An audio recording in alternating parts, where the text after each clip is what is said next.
Belair was originally about a 2,500 acre plantation. By the time the Woodwards left, it was close to 3,000.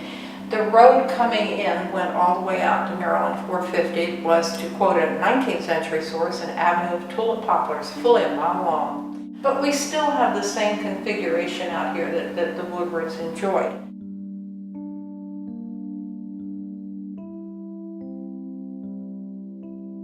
I'm Pam Williams, and I am the Historic Properties Manager for the City of Bowie. Our flagship museum is represented by the Belair Mansion, which was part of the horse farm of William Woodward. We like to call this room Woodward Hall. It's kind of our shrine to the Woodward family. We have some Woodward objects kind of scattered around in other places, but this is probably our biggest single collection of them all in one space.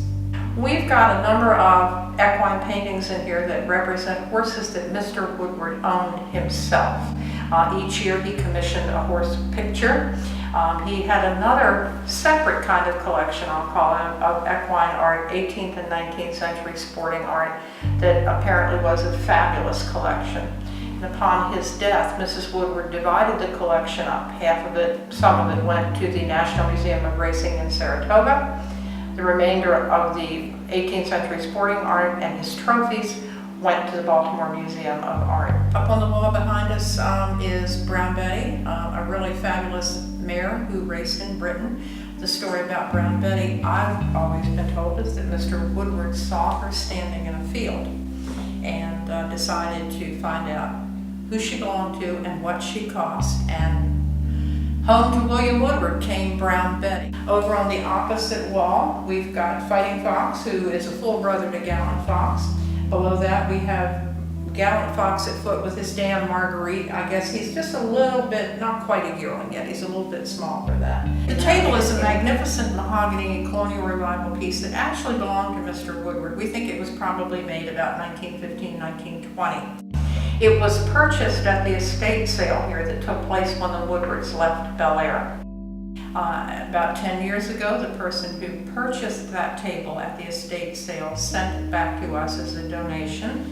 He said that it had started its life at Belair and he felt that it should end its life at Belair.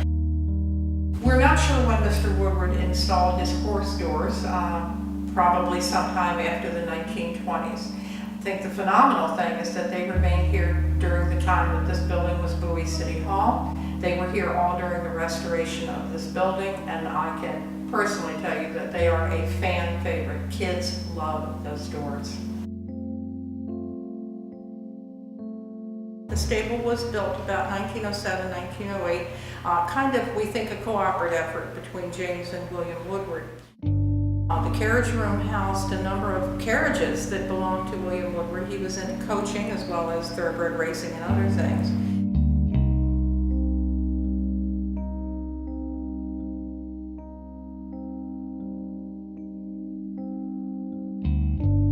In the cases, we've got a book of bloodlines that's open to Gallant Fox's pedigree.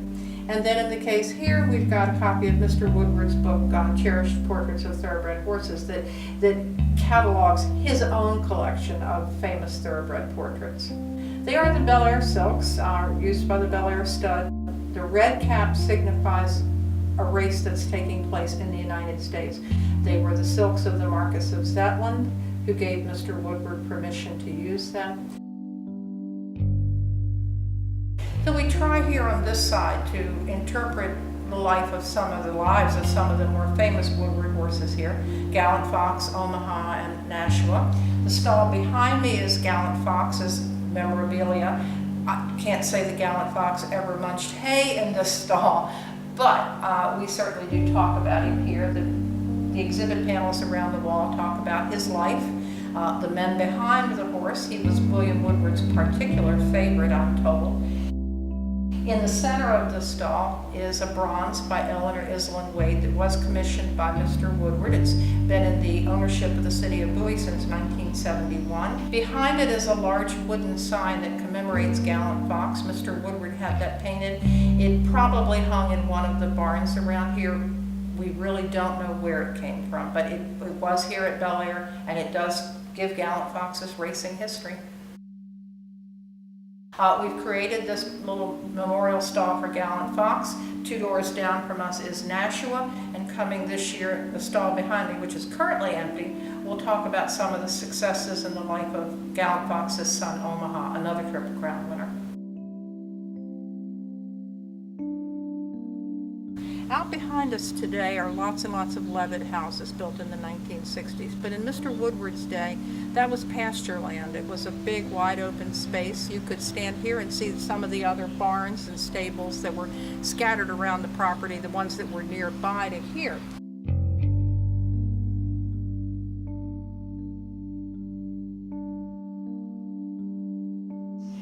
When James Woodward bought Belair in the late 1890s, he instituted a guest book system here where everyone who came through the door signed the guest book.